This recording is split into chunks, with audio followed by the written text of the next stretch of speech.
Sup Shredders, my name is Logan aka Spiderhands and welcome to an SP Reviews, where today we have ourselves a track from an act named SOND titled Mountains of Trials. And if we switch over to here, we have ourselves a track on YouTube. I think this is out on all digital stream platforms at the moment if I'm not mistaken. I'll check in post, but we're going to listen through this track from start to finish. We're going to hear what we think. Let's go. I love the sound design with the synths on the sides.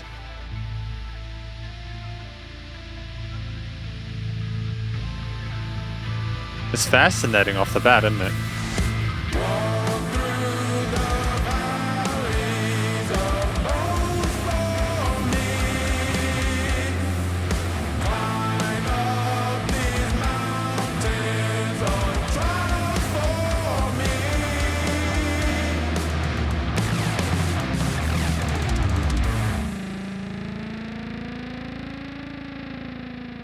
I just like the fact we have pauses as well, you know, you can't get enough of those. It's nice not to have too much consistency.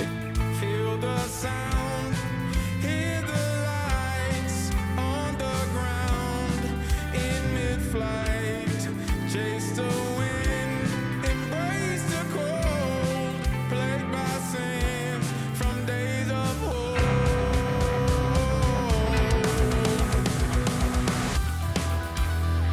The joys of pain, ignore the blame, bow and stand, avoid your plan. Where you gonna go? Who will you call when you lose or draw? Great call and response here.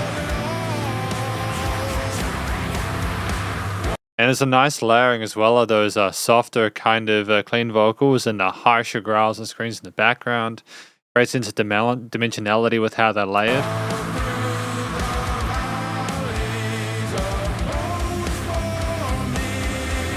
Fascinating chord progressions as well.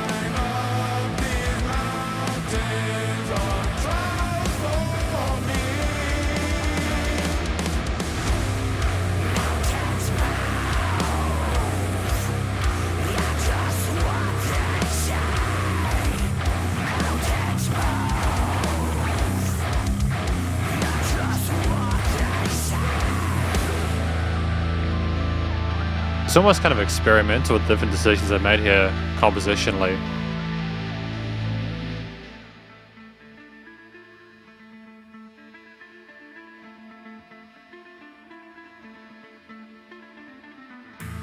The time is coming when you will see the generations along the sea, not shaken by the darkest day, and mountains move at what they say.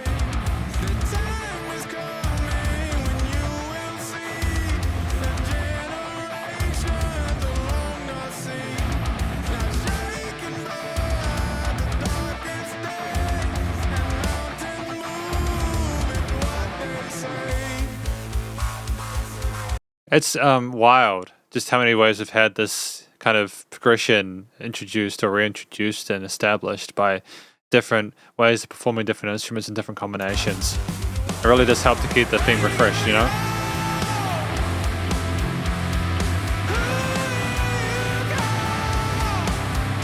Great flow in the head voice.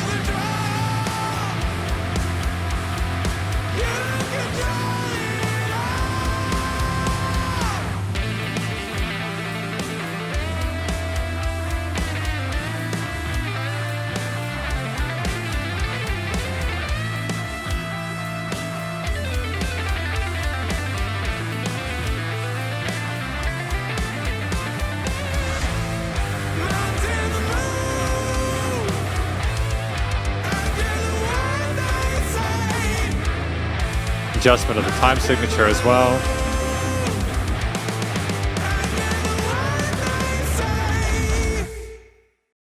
Wow, I'm not sure how to take this. I'm actually going to do a I think I'm gonna do everyone a favor. Just have another listen through the track and kind of gauge it without the backing behind it.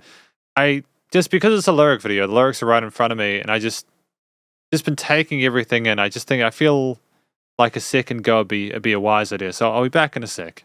And welcome to the conclusion of my review of this track from an act named SOND titled Mountains of Trials.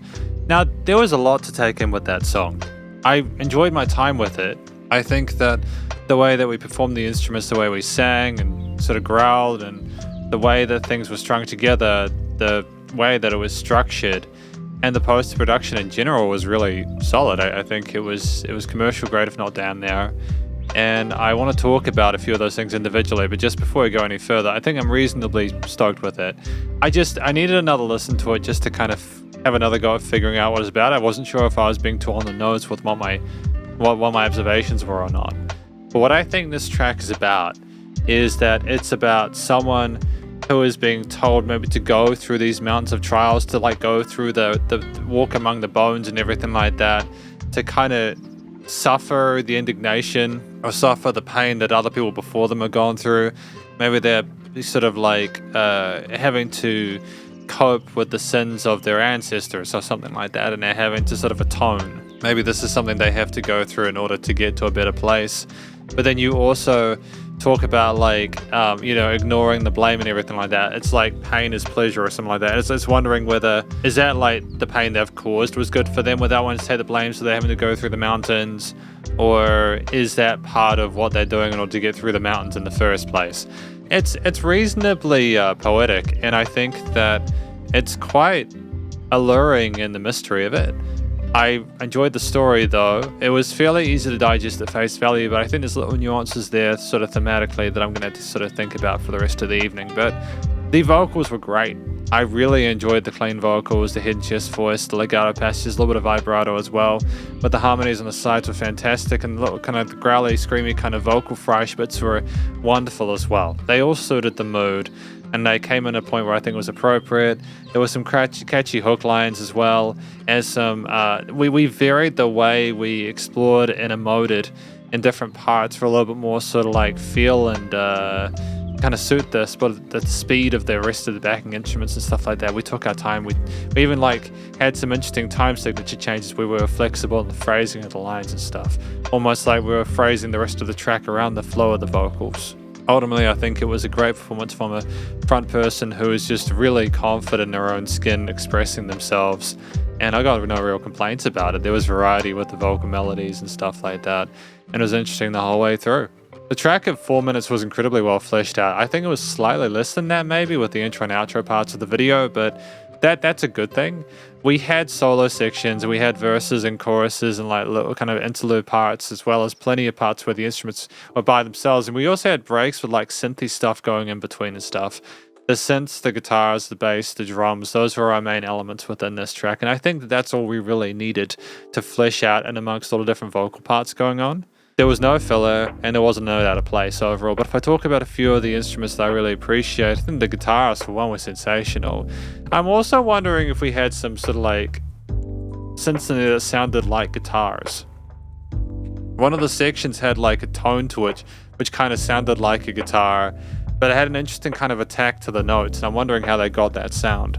The guitar parts were meticulous though. I loved the rhythm sections. They were full of life. The distortion on them was crisp. Yeah, it had full of body to it. It was heavy, but not in the way that was too much.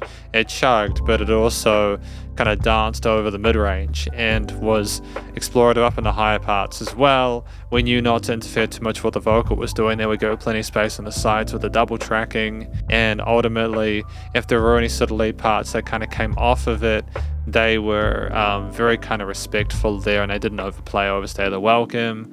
We had mostly power chords with some interesting kind of almost sludgish, doomish kind of progressions there with some interesting chromatics or accidentals. We didn't stick within our traditional major or minors, and I think that kind of edginess gave a bit of sort of a progressive experimental feel to it.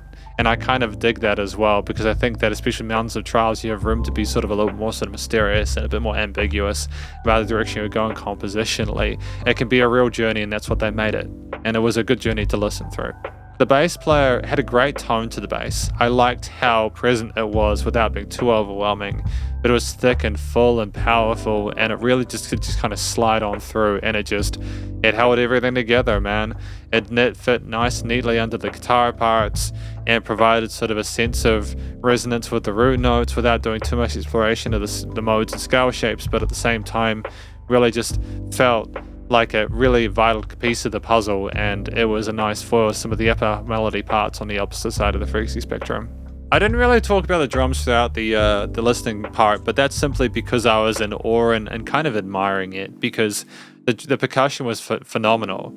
I loved the tightness of the overall performance there, how we kept some parts relatively simple, but we also knew to really kind of like explore the drum kit with some really awesome tom fills there. Great use of 8s and 16ths and stuff like that. There might have been some triplets as well. We had a great sense of going between sort of half time and normal time and stuff like that. We didn't hesitate to switch the feel to suit. We were comfortable working with like the different times. I think it was like a 7/8 or something like that near the end. I think that the drum kit also interacted with some of the vocal parts there. It kept a sense of groove with some of the guitar and bass parts, and those accents made for a piece that would have otherwise been a little bit sort of like disjointed. I think the percussion helped to keep everything together despite the pauses and all that. I like that the drums knew to sort of not go in too far with them, like the synths were, like the little kind of sequence of synths and the quieter parts there. It was almost like we were having this journey, and then like a thought would come up, and then we'd go through that, and then there'd be like a pause, and then like another thought or something like that. Or maybe those things were trials. Maybe the different stanzas we had were trials, and they were pathways to the moment. But yeah, the percussion was tight, great fluidity and dexterity across the kit.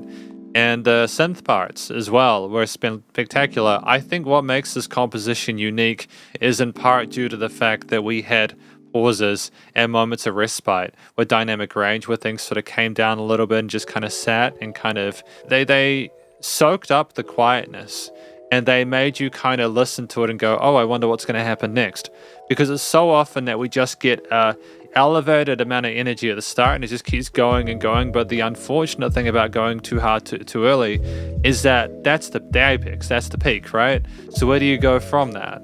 And the band, SOND, they're like, yeah, let's just not have that. Let's have variety. Let's just have a really trippy kind of oscillation then, but not trippy in a bad way. Trippy in a sense of like, it's just a little bit out of the ordinary to have this. That's why I was talking about being sort of a progressive kind of composition, more of a sort of a through composed thing. We did come back, I think, to that mid-range hook line near the end to kind of round things off, but that was just a way of coming back to the original detail. There's nothing lots of songs do that regardless of whether they're through composed or contemporary. But I think it was the accessibility of how those synth layers not only filled in the quiet spaces or offered a sense of mystery to it or wonder, but they also kind of segged nicely into when the guitar, bass and drums and vocals were full swing. We really did not have a moment where we sort of missed an opportunity to add a sense of wonder to the track, and I think that it was a lovely addition to mix overall. The theme itself did kind of sound powerful and like we were in awe of the challenge ahead of us. I think part of that was just the force, the furor of the overall kind of elements within the mix there. Also the soaring vocals, how elegant they were over top of everything was really wonderful. And just, it kind of made, because we weren't just rolling with traditional major and minor harmonies either, we had some interesting sort of fourth intervals with like the vocal parts as well.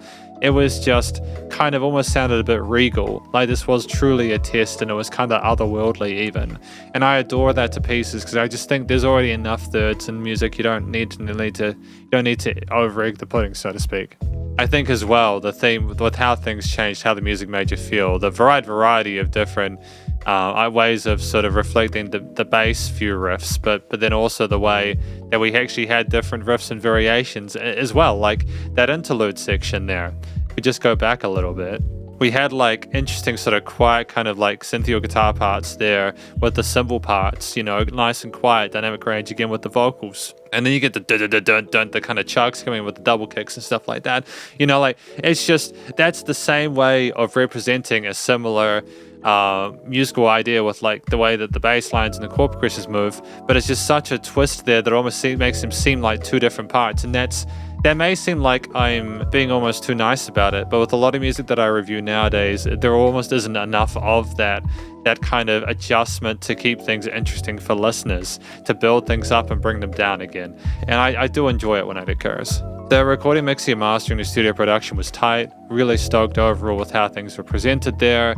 There was a lot of room to breathe in the mix. Things were not overwhelming all the time. There were quiet parts, there were loud parts, so the dynamic range was there, and I really appreciate that. The vocals were captured really well. I enjoyed the way that they sounded. There was some interesting effects added. Like, there was, how do I describe it? Because I know the guy can sing, and I don't think like there was treated. I think it was just really good vocal takes. There was some interesting effects on some of the side vocals there that made them sound slightly different.